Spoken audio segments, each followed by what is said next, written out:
પાટીદાર અનામતની હિંસાત્મક આગ માંડ શાંત થઈ છે, ત્યાં અરવલ્લીના સોની તથા બ્રહ્મ સમાજ દ્વારા અનામત મુદ્દે રેલી યોજી આવેદનપત્ર આપવામાં આવ્યું હતું. રાજ્યમાં પાટીદારો અનામતની માંગ સાથે આંદોલનના માર્ગે ચાલી રહ્યા છે, ત્યારે બ્રહ્મ સમાજ અને સોની સમાજ પણ પોતાની જ્ઞાતિને ઓબીસીમાં સ્થાન આપવા માટે હવે જંગે ચડ્યા છે.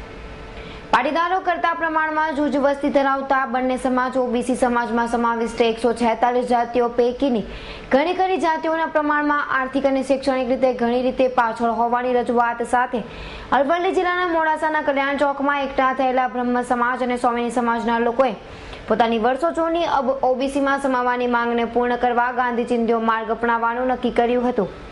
અને બંને સમાજના પુરુષો અને મહિલાઓએ સમાજ અને સંતાનોના ભવિષ્ય ખાતર વિવિધ પ્લેકાર્ડ સૂત્ર રજૂ કરી માંગને બુલંદ બનાવી હતી. સૂત્રોચ્ચાર સાથે કલ્યાણ ચોકથી રેલી સ્વરૂપે જિલ્લા કલેક્ટર કચેરી ખાતે પહોંચી બ્રહ્મ સમાજ અને સોની સમાજને અનામત આપવા જિલ્લા કલેક્ટર એસ છાગછુઆકને આવેદનપત્ર આપી માંગને રાજ્ય સુધી પહોંચાડવાની અપીલ કરાઈ હતી. તાજેતરમાં જ પાટીદાર અનામત આંદોલનના પગલે થયેલી હિંસા બાદ સ્થાનિક પોલીસ કાયદો અને વ્યવસ્થા અંગે સચેત બની છે, ત્યારે આ રેલીના પગલે જિલ્લા પોલીસ વડાની રાહબરી હેઠળ પૂરતો પોલીસ બંદોબસ્ત મોડાસા શહેરમાં ગોઠવી દેવામાં આવ્યો હતો. અલ્પેશ રાઠોડનો રિપોર્ટ, S9 ન્યૂઝ, અરવલ્લી.